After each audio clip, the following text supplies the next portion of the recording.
কসবার খবরে নজর রাখবো। কসবায় গোষ্ঠীদ্বন্দ্বের জেরে গুলি এবং বোমা, দুই কাউন্সিলরের সমর্থকদের মধ্যে সংঘর্ষের অভিযোগ।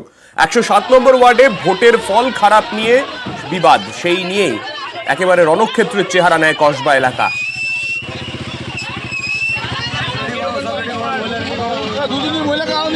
গতকাল রাত্রিবেলা ঠিক কি ঘটনা ঘটেছিল সেই মুহূর্তের সিসি ক্যামেরা ফুটেজ দেখুন।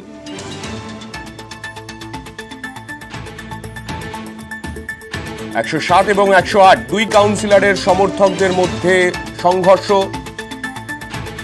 এর জেরে রণক্ষেত্রের চেহারা নেয় কসবা এলাকা।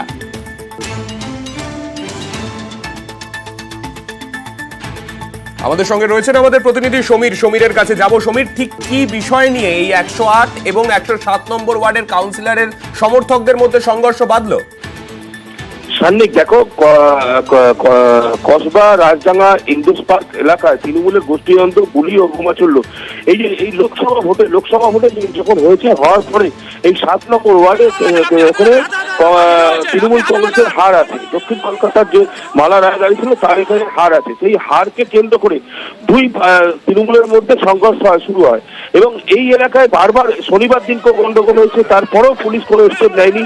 এই দুই কাউন্সিলরের মাঝখানে পরে সাধারণ মানুষ মার খাচ্ছে, গাড়ি ভাঙচুর হচ্ছে, গুলি চলছে এবং কসবা থানায় বারবার জানিয়ে কোনো সুরা হয়নি।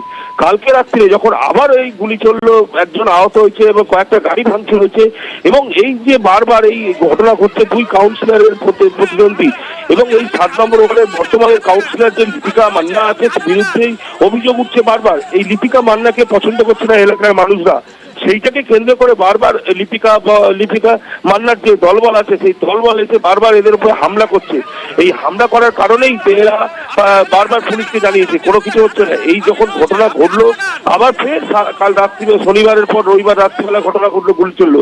আর এরা সবাই হচ্ছে এই যারা লিপিকা মান্নার সঙ্গে আগেও কাউন্সিলরের সুশান্ত ঘোষের গোষ্ঠীদ্বন্দ্ব হয়েছিল। চরম উঠছে উত্তেজনা। স্থানীয়দের অভিযোগ, কাউন্সিলরের লিপিকা মান্নার লোকজন বাইরে থেকে এসে রবিবার রাতে লোকজন নিয়ে এসে বোমা গুলি চালায় এবং বেশ কয়েকজন আহত হয় এবং বেশ কয়েকটা গাড়িও ভাঙচুর হয়। সান্নি, বেশ,